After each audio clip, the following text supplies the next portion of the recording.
बहुत समय पहले की बात है। एक छोटे से गांव में हरिया नाम का एक गरीब किसान रहता था। उसके पास जमीन बहुत कम थी और वह दिन रात मेहनत करने के बावजूद भी अपने परिवार का पेट भरने में कठिनाई महसूस करता था। एक दिन जब वह जंगल में लकड़ियां काटने गया तो उसे एक गाय दिखी जो पेड़ के नीचे बंधी हुई थी। वह गाय चमचमाती सफेद थी और उसकी आंखों में अजीब सी चमक थी।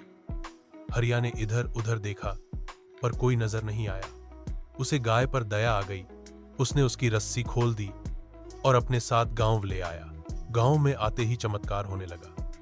गाय का दूध इतना अधिक और पौष्टिक था कि हरिया उसे बेचने लगा और धीरे धीरे अमीर बन गया। लेकिन असली चमत्कार तब हुआ जब एक दिन गाय ने हरिया से कहा, हरिया, मैं कोई साधारण गाय नहीं हूं, मैं एक जादुई गाय हूं। तुम ईमानदार और दयालु हो, इसलिए मैं तुम्हारी मदद कर रही हूं। लेकिन ध्यान रखना, मेरी सेवा निष्ठा से करते रहना।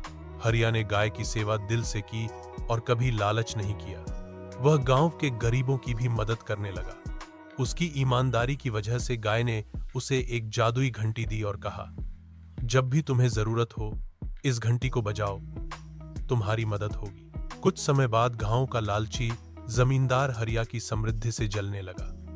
उसने रात में गाय को चुराने की कोशिश की, लेकिन जैसे ही उसने गाय को छुआ, गाय हवा में गायब हो गई और जोर की आवाज आई, जो लालच करेगा वह सब कुछ खोएगा। हरिया दुखी तो हुआ, लेकिन गाय ने एक सपना देकर बताया कि वह हमेशा उसकी मदद करेगी जब तक वह ईमानदार बना रहेगा। सीख: यह कहानी हमें सिखाती है कि दया, ईमानदारी और सेवा का फल हमेशा मीठा होता है और लालच हमेशा विनाश लाता है।